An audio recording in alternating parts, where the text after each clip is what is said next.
ഹസൻ ഹുസൈൻ രണ്ടുപേരും എവിടെ ഇരുന്നു കൊണ്ട് വല്ലാത്ത കരച്ചിലാണ്. പ്രവാചകൻ അവിടുന്ന് വിളിച്ചു പറഞ്ഞു, പാല് കൊടുക്ക് ഫാത്തിമ. രണ്ടാമതും പറഞ്ഞു, മൂന്നാമതും പറഞ്ഞു, മൂന്നാം പ്രാവശ്യം പറഞ്ഞിട്ടും കരച്ചിൽ തീരുന്നില്ല. പിന്നെയും വല്ലാത്ത കരച്ചിലാണ്. റസൂലുള്ള വീട്ടിനകത്തേക്ക് ദേശത്തോടെ കയറി ചെന്നു. എന്നിട്ട് ചോദിച്ചു, ഫാത്തിമ കരുണയില്ലേ ഫാത്തിമ?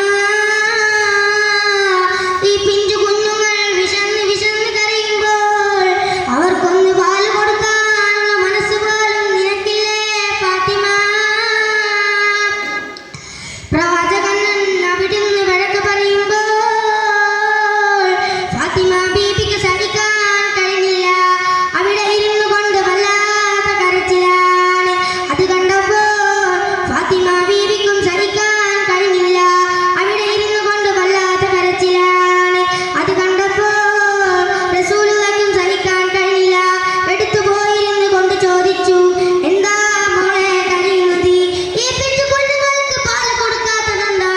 റസൂലുള്ള കരഞ്ഞു. ഫാത്തിമ ബീബി കരഞ്ഞു കൊണ്ട് പറഞ്ഞു, ഭക്ഷണം കഴിച്ചിട്ട് മാസങ്ങളോളമായി ഉപ്പാ. പച്ചവെള്ളവും കാരക്കയും തിന്നുകൊണ്ട് നടക്കുകയാണ്. റസൂലുള്ളാഹിന്റെ കണ്ണ് നിറഞ്ഞു പോയി. എന്ത് ചെയ്യണമെന്നറിയില്ല. നടന്ന് ഒരു അറാബിയുടെ ഈന്തപ്പന തോട്ടത്തിലേക്ക് കടന്നു ചെല്ലുകയാണ്. ആ മനുഷ്യന് അറിയില്ലായിരുന്നു ഇത് റസൂലാണെന്ന്. ആ മനുഷ്യന് ജോലി കൊടുക്കുകയാണ്. എന്റെ ഈന്തപ്പന മരങ്ങൾക്ക് വെള്ളം കോരി നനക്കുകയാണെങ്കിൽ ഒരു തൊട്ടിക്ക് പകരം 3 കാരക്കയും കൊടുക്കാമെന്ന് പറഞ്ഞു. അള്ളാന്റെ പ്രവാചകന് വല്ലാത്ത സന്തോഷമായി. റസൂലുള്ള തൊട്ടിയും കയറുമെടുത്ത് കിണറ്റിനടുത്തേക്ക് പോവുകയാണ്. വെള്ളം കോരുകയാണ്. അങ്ങനെ മൂന്നാമതും കോരുകയാണ്. 4ാമത്തെ പ്രാവശ്യം തൊട്ടി കിണറ്റിലേക്ക് ഇട്ടതും സുബ്ഹാനല്ലാഹ്, തൊട്ടി അഴിഞ്ഞു പോവുകയാണ്. അറാബിക്ക് വല്ലാത്ത ദേഷ്യം വന്നു. പ്രവാചകന്റെ ശറഫാക്കപ്പെട്ട മുഖത്തേക്ക് തല്ലുകയാണ്. റസൂലുള്ള ഒന്നും മിണ്ടിയില്ല. തന്റെ പൊന്നുമോളുടെ മുഖമാ ഓർമ്മ വന്നത്. റസൂലുള്ള തൊട്ടി കിണറ്റിൽ നിന്ന് എടുത്തു കൊടുത്ത അറാബിയുടെ കയ്യിലേക്ക് കൊടുക്കുകയാണ്. എന്നിട്ട് ചോദിച്ചു, മനുഷ്യ, എന്റെ കൂലിയൊന്ന് തരുമോ മനുഷ്യ? അറാബി 9 കാരക്ക കൊടുക്കുകയാണ്. തന്റെ തല്ലിയ മനുഷ്യന്റെ മുഖത്ത് നോക്കി പുഞ്ചിരിച്ചുകൊണ്ട് ഫാത്തിമ ബീവിയുടെ അടുത്തേക്ക് ഓടുകയാണ്.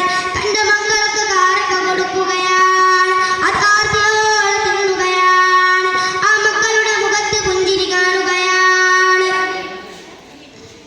ആ മക്കളുടെ മുഖത്ത് പുഞ്ചിരി കാണുകയാണ്.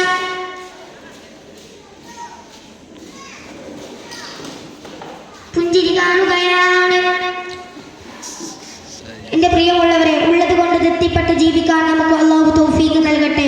ആമീൻ ആമീൻ ബിറഹ്മതിക യാ അർഹമർ റഹീമീൻ.